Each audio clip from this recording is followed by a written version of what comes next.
Hey everyone, welcome back to Prime News. We have a special Saturday edition today because my voice is a little blown out. I went to a Brewers playoff game Thursday night. I was gone all day, spent yesterday recovering, still don't have my voice back, but whatever. There's too much good news for me not to make a Prime News, so whatever. Here we are. Lots to talk about. Before we get into that, I want to remind everyone we are giving away a Super Smash Bros. Ultimate Nintendo Switch bundle. There's a Gleam.io link down in the description for you to enter, and I wish all of you guys luck.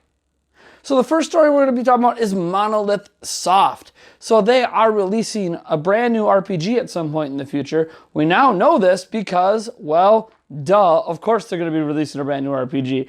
But in particular, they are actually hiring new staff, and that is how we found out. And this is what it says on their official website. The studio is seeking programmers, graphic programmers, character control programmers, and AI programmers, planners, level designers, technical artist, modeling TA, animation TA, and effects TA, designers, map modelers, in-game animators, character modelers, character designers for the artwork staff, and script event creators, and management and support staff, production assistants, and event production management to work on the RPG. Now, we don't know what this RPG is. Is it another Xenoblade game, as that is obviously the RPG series we most know them for here as like Nintendo fans, but I don't know, it could be something new, could be Xenoblade. Either way, they're working on something. I think that was a given since they released the Torna DLC that they have to be working on something else. And now we know they're hiring for it. And probably in the early stages based on the amount of people they are trying to hire. Telltale Games is apparently trying to outsource someone to create the last 2 chapters of The Walking Dead's final season. Now, last we heard from Telltale Games, they had a lot of people approaching them about various methods to get these chapters done. And if you remember, Telltale is the company that laid off 275 employees without warning, hired new employees weeks before doing that, and having those employees move across country even to work there. And in general, just did not treat their employees very well, forced overtime without extra pay, blah, blah, blah, blah. The horror stories are kind of all over the place. And there's a reason a lot of really high quality talent has left the studio over the years. And I don't know, as someone that might have been working on some of the preliminary stuff for chapters 3 and 4, to hear that they are trying to work with an outside company to actually make the game is kind of a kick in the balls, because instead of Telltale contacting the original creators of the team and being like, look, I know we treated you like crap, but here's the deal. We have a partnership with this one company. They're willing to pay you guys in full, maybe even pay you for some of your work that you did that you weren't paid for before to finish this. They're instead going to be going to another company and being like, hey, look, you should finish this game for us. I don't like this approach to things. It's not really being made by Telltale Games. It's being made by somebody else. It might turn out to be just fine and all right, but I'm not really worried about the game. I'm more so worried about their treatment of their former employees, the 25 employees they still have left on staff, apparently, unless they've already fired them, and obviously the people who worked on this series the whole time that are now not being afforded the opportunity to finish off what they started. To me, it's just a giant mess, and I think at this point, to save face, Telltale Games' best move is to just not do this at all, unless the money coming in from it is guaranteed to pay back salary owed to former employees, which we all know they're not doing that because they're on the verge of bankruptcy. Even if they get this out, the company's still shutting its doors. So, Reggie Fils-Aimé had a lot to say at the 2018 GeekWise Summit, and I mean, let's just jump right into it. About why it took Nintendo a while to embrace smartphones. We needed to create unique experiences. Home system games, if transplanted to a mobile device, wouldn't transfer as well. We needed to work through monetization, as we're driven to make money. And we needed to work through how to be effective on platforms and marketplaces that we ourselves don't own. That took time. On why voice chat app exists. Nintendo's approach to do things differently. We have a much different suite of experiences than our competitors offer, and we do that in a different way. This creates a sort of yin and yang for our consumers. They're excited about cloud saves and legacy content, but wish we might deliver voice chat a different way, for example.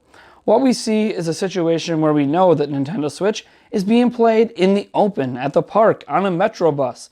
We believe the easiest way for you to connect and have a peer-to-peer experience with voice chat is with your mobile phone. It's always there. It's always with you. On our Xbox and PlayStation competitors, he says, nope, we are an entertainment company.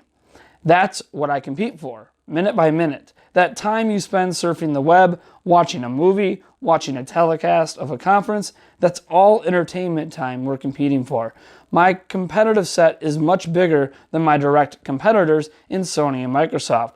I compete for time. When I do that, I have to be creative and innovative in order to win that battle. Then he goes on to credit Wii U for inspiring Switch. Without our experiences on the Wii U, we would not have the Nintendo Switch in terms of what we learned and, importantly, what we heard from our consumers.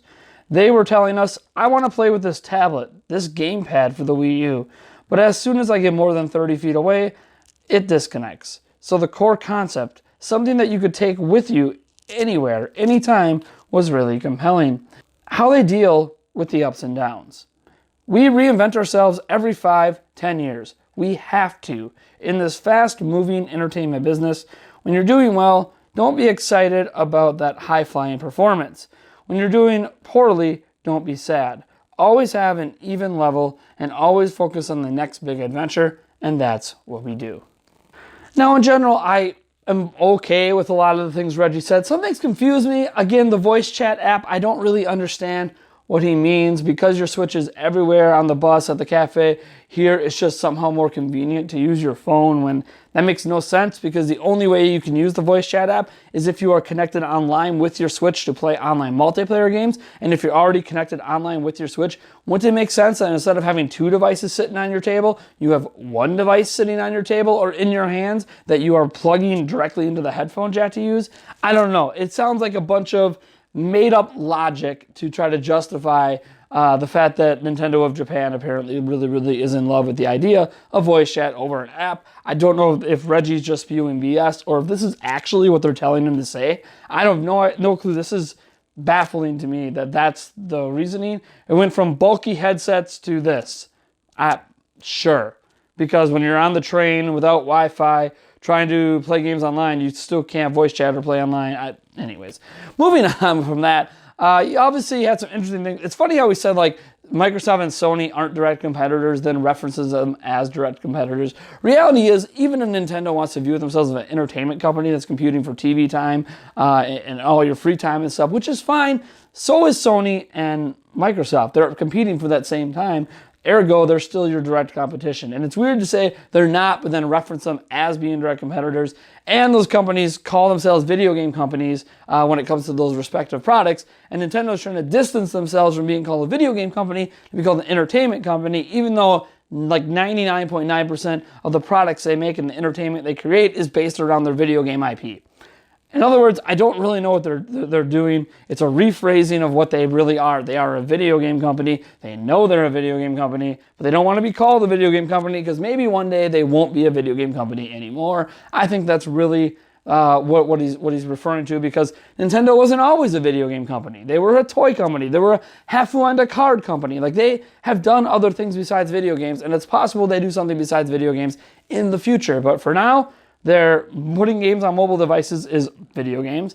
Putting games on their own devices is video games. Their theme parks and merchandising that's based on their video game IP is still video game related. So I don't know. It is what it is. Reggie Fils-Aimé is just being Reggie Fils-Aimé.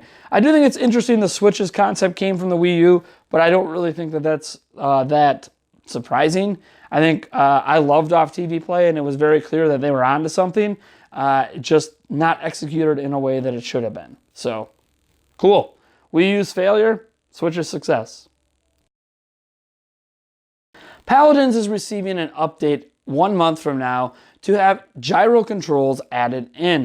It is not currently a feature in the game, but a lot of Switch owners really like aiming, or that additional aim with gyro controls. And this was brought on by a community specialist from Evil Mojo Games on the latest Nintendo Minute episode, where he said, hey, look, we're adding it. We heard the fan demands. We're going to bring it. So essentially, we're getting gyro controls in Paladins on Switch because we asked them to. So, cool. I mean, another further proof that sometimes us fans can actually impact the decisions of developers.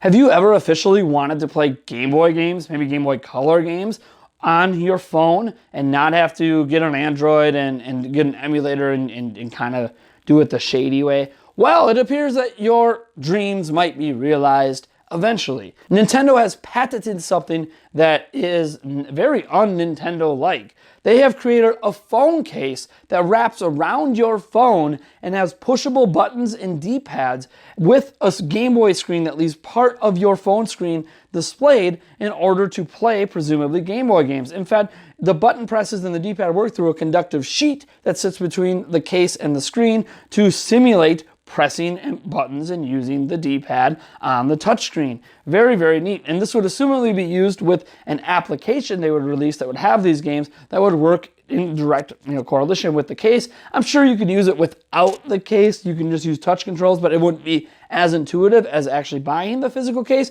Again, now this doesn't exist as a real product yet. This is very much just a patent, and Nintendo patents thousands upon thousands of ideas over the years, and I don't know, probably like 85% of them never become a thing. But this is something that I feel like has a lot of potential, especially if the buttons actually work really well through the means they're talking about. If it works well enough, I could see Nintendo deciding, hey, look, we're going to sell our Game Boy games through this application, or you can just buy this app and get a collection of Game Boy games, and it'll basically be like the Game Boy Classic. We talked about before how, to me, it makes sense for Nintendo to eventually do a Game Boy Classic.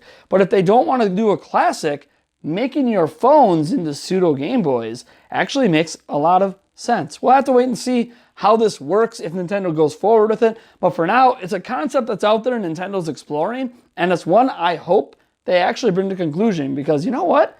I might be willing to play some old school Game Boy games on my phone. Why not? Anyways, folks, I'm Nathaniel Robodance from Nintendo Prime, and I hope you enjoyed this bonus episode of Prime News. I will catch all of you guys on Monday, because we will not be having any videos coming out tomorrow as far as I'm aware, unless something changes on my end. My voice is still in recovery mode, so I gotta be careful with this as well. That being said, I will catch all of you guys in the next one.